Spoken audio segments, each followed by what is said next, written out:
প্রিয় শ্রোতা, আসসালামু আলাইকুম। রাজনীতির বাজারে এত ভিড় কেন? আবাল, বৃদ্ধ, বৃদ্ধা, বনিতা, বারবনিতা, পতিতা, শিক্ষিত, অর্ধশিক্ষিত, অশিক্ষিত, মূর্খ, জ্ঞানী, সমস্ত পেশার মানুষ সমস্ত কিছু বাদ দিয়ে ঘর সংসার সব কিছুর ঊর্ধ্বে উঠে উন্মাদ পাগলের মতো রাজনীতিতে ঝাঁপিয়ে পড়ছে। যতটা না সময় দিচ্ছে চাকরিতে, ব্যবসায়, নিজের পরিবারে, তার থেকে বহু বহু গুণে উৎসাহী হয়ে রাজনীতির পিছনে হন্যে হয়ে উঠছে মানুষ। কি মোহ, কি জাদু এই রাজনীতিতে! কি আছে এর ভিতর? এর ভিতর সব কিছু আছে। আপনি 10,000 টাকা লোন নিয়ে ঋণ খিলাপি হয়ে জেলে যাবেন, আপনি সাধারণ কয়েদি। আপনি লক্ষ কোটি টাকা ঋণ নিয়ে জেলে যাবেন, আপনি নেতা, আপনি জেলে ডিভিশন পাবেন, সম্মান পাবেন আলাদা। কত বড় রাষ্ট্রীয় জালিয়াতি, কত বড় রাষ্ট্রের সাধারণ নাগরিককে নিয়ে প্রতারণার ফাঁদ এই সংবিধান, এই আইন প্রণেতারা নিজেরা নিজেদের জন্য সৃষ্টি করেছে, তৈরি করে নিয়েছে। সাধারণ জনগণ যার বিন্দু মাত্রও জানে না যে তারা কতটা দাসত্বে পরিণত হয়েছে। 1972 সালের সংবিধান, এ তো বাংলাদেশেরই না। এই সংবিধানের প্রণেতারা কারা? যারা 1969 সালের এদেশকে পাকিস্তানের প্রদেশ হিসাবে দেখতে চেয়েছিল এবং একজন তার মুখ্যমন্ত্রী হওয়ার খায়েশ নিয়ে নির্বাচন করে তার দলকে জিতিয়ে এনেছিলেন। তারা কি স্বাধীন বাংলাদেশের আইন প্রণেতা? তারা 72-এ কিভাবে স্বাধীন বাংলাদেশের সংবিধান লেখে? এ সংবিধান স্বাধীন গণতন্ত্রের নাগরিকদের জন্য নয়, নাগরিকদের শৃঙ্খলা, নাগরিকদের দাসত্বে পরিণত করার সংবিধান। বঙ্গবন্ধু উপাধি এ কি স্বাধীনতা পরবর্তী? এ তো 70 সালের পাকিস্তান আমলের। সেটা এখনও কেন প্রয়োগ করা হবে? জাতির পিতা 70 সালের, এগুলো 70 সালের ভারতের জনগণের দালালি মারফত, উপঠৌকন মারফত এগুলো দিয়ে শেখ মুজিবকে হাইলাইটস করার চেষ্টা করা হয়েছিল, যাতে স্বাধীনতার পর, স্বাধীন হওয়ার পর তারা এ দেশকে তাদের ক্রীড়নক হিসাবে, খেলার মাঠ হিসাবে ব্যবহার করতে পারে। অথচ সাধারণ স্বাধীন দেশের মানুষ এইগুলোকে মাথার মুকুট করে নিল কেন আমার বোধগম্য নয়। আজ সংবিধান সংস্কার হচ্ছে, কে করছে, কারা করছে? এতে সাধারণ মানুষের সম্পৃক্ততা কতটুকুন? সাধারণ জনগণ যারা এই সংবিধানের আওতায় আসবে, এই সংবিধানের দোহাই দিয়ে যাদেরকে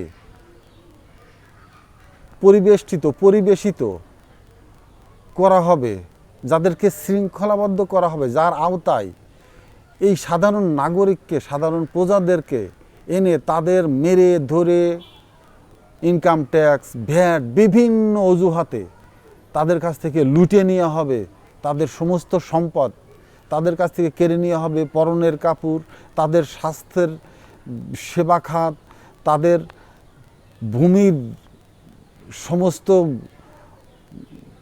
আধিপত্য, আইন কানুন, সমস্ত সিস্টেম তাদেরকে পঙ্গু করে ফেলা হবে যে সংবিধানের আওতায় এনে। সেই সংবিধানে কি লেখা হবে, কি লেখা হচ্ছে, কেন জনগণকে বুঝতে দেওয়া হচ্ছে না, জানতে দেওয়া হচ্ছে না?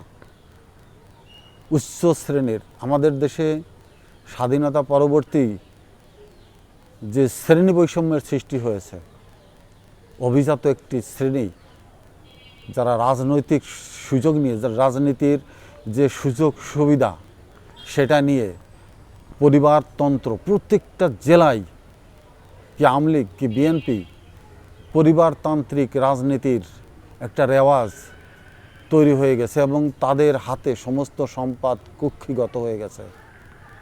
Multipurpose company, group of company, কয়েকটি লোকের হাতে সমস্ত অর্থ, বাকি সব কৃতদাস কৃতদাস কৃতদাস। সংবিধান মানুষের জন্য, মানুষের কল্যাণে লিখতে হবে। সংবিধান অত কিছু দরকার নেই, 13টা ভলিউম। কি লিখেছে তার ভিতরে, কি লেখা আছে, কতটুকুন ছাত্রদের পড়ানো হয়, কতটুকুন ছাত্ররা জানে, কতটুকুন একজন আইন প্রণেতা জানে। যখন প্রয়োজন তখনই সেই চ্যাপ্টার ব্যবহার করা হয়। কি লেখা আছে সংবিধানে? জনগণের কণ্ঠরোধ, জনগণের দৃষ্টিরোধ, জনগণের বাক শক্তি হরণ, সমস্ত কিছু। একজন সাধারণ রাষ্ট্রের নাগরিক যতটা বাজার করবে, যতটা আইটেমের, সমস্ত আইটেমের ভ্যাট দিতে হচ্ছে। সেই ভ্যাট নিয়ে যাদের বেতন হচ্ছে জেলায়, তাদেরকে এসে তাদের পর্যন্ত যাওয়ার সুযোগ হয় না, তাদের এরা চোখেও দেখে না। চতুর্থ শ্রেণীর একজন দারোয়ান তার গেটের বাইরে রেখে তার সাথে কথা বলবে, বড়জোর ওই অফিসের একজন কেরানির মাধ্যমে কথা বলাইয়ে তাকে শেষ করে দিতে হবে। স্যারের কাছে যাওয়া যাবে না, স্যারের সাথে কথা বলা যাবে না। স্যারকে, স্যার তো ওই নাগরিক, যার ভ্যাট ট্যাক্সে বেতন নেয় এই অফিসার, সে স্যার। কিসের স্যার তোমার? সংবিধান কি লেখা হচ্ছে? কৃতদাসেরা, যারা দেশের নাগরিকের টাকায় বেতন নিয়ে চলে, সেই কৃতদাসেরা আজ মনিবে পরিণত হয়েছে। যারা তাদের অর্থ দিয়ে তাদের সেবার কাজ ত্বরান্বিত করতে চায়, তারা কৃতদাসে পরিণত হয়েছে। সংবিধান হইতে হবে জনমুখী, জনকল্যাণ, সাধারণ মানুষের জন্য। অভিজাত শ্রেণীর সর্বসাকুল্যে সমস্ত সুযোগ সুবিধা দেওয়ার জন্য সংবিধান রচিত হবে না। সেই সংবিধান এদেশের মানুষ ছুঁড়ে ফেলে দেবে, ঘৃণা ভরে ছুঁড়ে ফেলে দেবে। একজন স্বৈরাচার শাসকের বিরুদ্ধে আন্দোলন দেখেছেন, আন্দোলন প্রশাসনমুখী দেখেননি। প্রশাসনমুখী আন্দোলন যখন হয়ে উঠবে, ডিসি সাহেব বলেন, ইউনো সাহেব বলেন, এমপি সাহেব বলেন, মেয়র সাহেব বলেন, কোনো সাবই তখন হবে না। ধূলিসাৎ হয়ে যাবে, শুধু টিকে থাকবে বাংলাদেশের সাধারণ নাগরিক, সাধারণ জনগণ। আমি আপনাদের দৃষ্টিভঙ্গি পরিবর্তন করার আহ্বান জানাচ্ছি। দৃষ্টিভঙ্গি পরিবর্তন করুন। ববি হাজ্জাজ, পার্থ, জোনায়েদ সাকি, এরা কি করে? নূরেরা কি চায়? বিলাসী জীবন যাপন করতে রাজনীতি মক্ষম একটি ব্যবসায় পরিণত হয়েছে বাংলাদেশে। রাজনীতি থেকে ব্যবসা দূর করতে হবে। এত চেয়ারম্যান, এত মেম্বার, এত উপজেলা চেয়ারম্যান, মেয়র, তাদের ঘিরে এত রাজনৈতিক ব্যবসার সুযোগ সুবিধা করে প্রত্যেকটা নাগরিককে শৃঙ্খলাবদ্ধ করে ফেলা হয়েছে। কিসের এত সেবকের প্রয়োজন? বাংলার মানুষ তারা নিজেরাই নিজেদের সেবক। তাদেরকে বিভিন্ন ফর্মে ফেলে চুষে নেওয়ার যে প্রবণতা, এই প্রবণতা রুখে দিতে হবে। এখনই সেই সময়, কথা বলার সময়।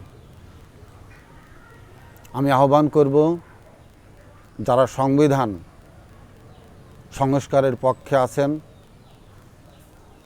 শুধু কয়েকটি চ্যাপ্টার নয়, ৭২-এর সংবিধান সম্পূর্ণভাবে বাতিল করে এদেশে এখন অনেক সংবিধান বিশেষজ্ঞ তৈরি হয়েছে। যদি না পারেন, মাঝে মাঝে আমার মনে হয় ঢাকা থেকে কি মূর্খ শিক্ষিত বের হচ্ছে? রবীন্দ্রনাথের কথাই কি ঠিক মূর্খের দেশ? এ কি শুধু সার্টিফিকেট সর্বস্ব শিক্ষিত? একজন বিসিএস অফিসার সচিব পর্যায়ে হয়ে তুমি বাংলার সন্তান, বাংলার মাটি থেকে তুমি জন্মগ্রহণ করে শিক্ষিত হয়ে সচিব হয়েছো, খিচুড়ি রান্না করতে বিদেশে যেতে হবে? ছাত্রদের দুপুরের টিফিন ব্যবস্থা শিখতে তোমাকে বিদেশে যেতে হবে? কোথাকার লাট সাহেব তুমি? কোন বংশ থেকে সচিব? না, তুমি সচিব হওয়ার যোগ্যই না যদি খিচুড়ি রান্না করতে না পারো, মায়ের সাথে যদি খিচুড়ি রান্না না করো। তুমি স্কুল জীবনে তুমি যদি শৃঙ্খলাবদ্ধ ছিলে না, তাহলে তুমি উচ্ছৃঙ্খল সন্তান ছিলে, তুমি সচিব হওয়ার যোগ্য নাও। মূর্খের দেশ, শিক্ষিত মূর্খরা আজকে চাটুকারে পরিণত হয়ে রাজনীতিতে জড়িয়ে দেশকে এক ধ্বংসের মুখোমুখি নিয়ে গেছে। এই মুখ থেকে উদ্ধার করার মোক্ষম সময় এখন। যারা জ্ঞানী শিক্ষিত, যারা দূরদর্শী সম্পন্ন, যাদের ভিতর দর্শন আছে, জ্ঞান আছে, আমি তাদের আহ্বান জানাবো, এখন একসাথে কথা বলুন। সংবিধান জনগণের পক্ষে, কৃষকের পক্ষে, সাধারণ মানুষের পক্ষে রচিত হোক। এদেশের মানুষ স্বাধীন দেশের নাগরিকের স্বাদ গ্রহণ করুক, বুঝুক নাগরিক জীবন কত সুখের, গণতন্ত্র কত মধুময়, গণতান্ত্রিক জীবনধারা কত আনন্দময় হয়ে উঠতে পারে। এই আনন্দ ঘরে ঘরে পৌঁছাবে, এই প্রত্যাশা ব্যক্ত করে এখানেই শেষ করছি। আসসালামু আলাইকুম।